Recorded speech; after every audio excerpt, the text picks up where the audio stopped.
La mort d'Étienne devait manifester la puissance de la croix, et son martyre eut certainement un très profond retentissement dans le cœur de Saül. Cette mort, qui entraîne la conversion de l'apôtre Paul, démontre que le message de la croix est vraiment la puissance de Dieu. Inspiré par le Saint-Esprit, annoncé avec l'esprit de la croix, il produit aussitôt dans d'autres âmes les fruits de la croix.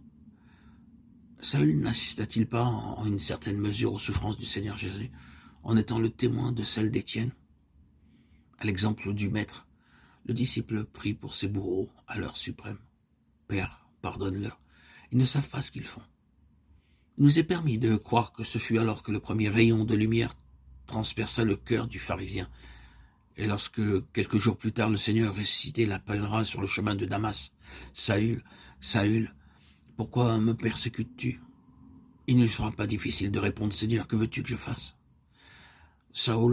Saül avait vu l'Esprit de Christ à l'œuvre dans le martyr Étienne, et vaincu lui-même, il tombait aux pieds de son Seigneur.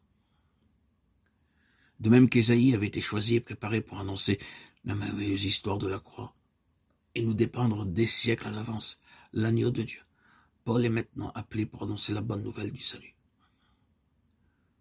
C'est dans une rencontre personnelle avec Dieu que l'apôtre, comme le prophète, furent préparés pour leur service.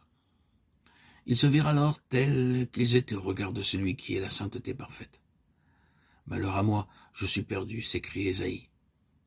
Et l'apôtre, des gentils, nous dit plus tard, « Je sais que le bien n'habite pas en moi, dans ma chair. » L'un et l'autre se donnent alors à Dieu sans réserve. « Mais voici, envoie-moi, dit le prophète. »« Seigneur, que veux-tu que je fasse ?» demande Saül. Les larmes que verse Ésaïe sur son peuple, la douleur de Paul devant l'aveuglement d'Israël, témoignent assez de l'agonie d'âme qu'ils souffrent et du don complet de leur vie au service de Dieu. Tous deux annoncèrent le message du calvaire. Pour le prophète, ce message était encore voilé et comme enveloppé. Mais lorsque l'apôtre des gentils commence son ministère, l'œuvre du calvaire est achevée, tout est accompli. C'est l'Esprit de Christ lui-même qui inspire les deux serviteurs. À Ésaïe, il donne plus particulièrement le message des souffrances, de l'immolation. À Paul, celui des fruits à jamais glorieux et béni du sacrifice du calvaire. Aussi, ne sommes-nous pas surpris d'entendre l'apôtre déclarer expressément que l'évangile qu'il annonce ne vient point de l'homme, et qu'il ne l'a reçu ni appris d'aucun homme, même pas de ceux qui avaient été témoins des souffrances du Christ, mais qu'il le tenait d'une révélation du Seigneur.